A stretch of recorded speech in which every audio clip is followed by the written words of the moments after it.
სცენაზე გადატანილი ჯადოსნური ზღაპარი და ახალი წლის ღამის ისტორიაზე აგებული ამბავი მოსწავლე ახალგაზრდობის ეროვნული სასახლე პატარებს მუსიკალურ თეატრალიზებულ წარმოდგენას უმზადებს.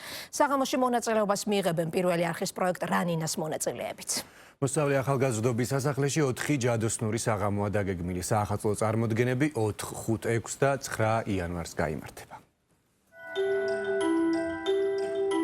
ნამდვილი საახალწლო დღესასწაულის მოსაწყობად მოსწავლე ახალგაზრდობის ეროვნულ სასახლეში მზადება დიდი ხნით ადრე დაიწყეს.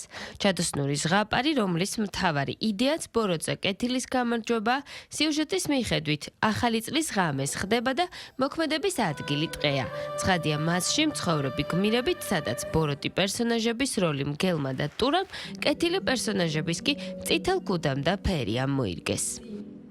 ეს არის საახალწლო სპექტაკლი, რომელიც შეიცავს მუსიკალურ მხარესაც, ასევე თეატრალურ მხარეს. ეს ყველაფერი ერთმანეთშია შეზავებული და ყველა საინტერესო ისაა, რომ ზღაპრის გმირები და პერსონაჟები არიან გაერთიანებულები. მგელი არის წითელ ქუდა, ფერია, ტურა ასე და ასე შემდეგ და გელზა ტურას უნდათ რომ ეს ახალი წელი არ მოვიდეს, ჩაიშალოს. მე ვარ კეთილი წითელ ქუდა, სამწუხაროდ მგელი და ტურა ცდილობენ რომ გამიჩერონ საათი და არ დადგეს ახალი წელი და მე ვცდილობ რომ პირიქით ახალი წელი მოვიდეს, ბავშვები გავახაროთ და ჩვენც ბედნიერები დავრჩეთ. დაახლოებით 1 სემესტრე გავდივართ ამ სპექტაკლს, იმდენად სასიამოვნო პროცესია, გავიცანი უამრავი ადამიანი, ძალიან კარგი გამოცდილება მივიღე. ყველაფერი კი ასია. ტყის ბინადრებს დიდი დღესასწაულისთვის განსაკუთრებული მზადება აქვს. ყველაფერი ლამაზი, ნათელი უნდა იყოს, მაგრამ მგელს და ტურას სხვა განზრახვა აქვს. მზაკრული გეგმისთვის კი სჭირდებათ სიბნელე. თუ ტყის დიდ საათს გააფუჭებენ, ახალი წელი აღარ დადგება. მაგრამ არსებობს ზღაპარი კეთილი დასასრულის გარეშე, როცა საქმე ბავშვობის სიმღერას ეხება.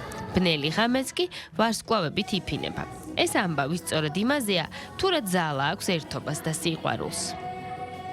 ჩვენი სასახლის ამოცანაა ბავშვები გავახაროთ ამ ახალ წელს და გავახაროთ ნაძვისხის ზეიმით, ოღონდ გვინდოდა რომ ეს ნაძვისხის ზეიმი ყოფილიყო განსხვავებული, არა ისეთი, როგორცაც მიჩვეულები არიან პატარები.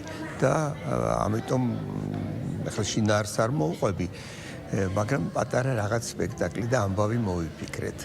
და ჯერა რომ ბავშვებისთვის ეს ძალიან კარგი იქნება, გავახარებთ ამ პატარებს და მათთვის სამახსოვრებელი ახალი წელი იქნება. ამ სპექტაკლზე რამდენიმე კვირაა უკვე ვმუშაობთ და ჩვენი მიზანია რომ ბავშვები გავახალისოთ და დავაჯეროთ ის რომ ახალ წელს მართლა ხდება სასწაულები და ჩვენი მიზანია რომ ისიც ვასწავლოთ რომ კეთილი ყოველთვის დაამარცხებს ბოროტს. პროექტისთვის, რომელიც დასაწყისშივე ჩაფიქრებული იყო როგორც მუსიკალურ თეატრალიზებული წარმოდგენა, ბევრი ცნობილი ქართული და უცხოური მუსიკა შეარჩიეს. საღამოებში მონაწილეობას კი ეროვნული სასახლის თეატრალური მიმართულების მოსწავლეებთან ერთად მზიურის სკოლისა და რანინას ახსაზრდელები იღებენ.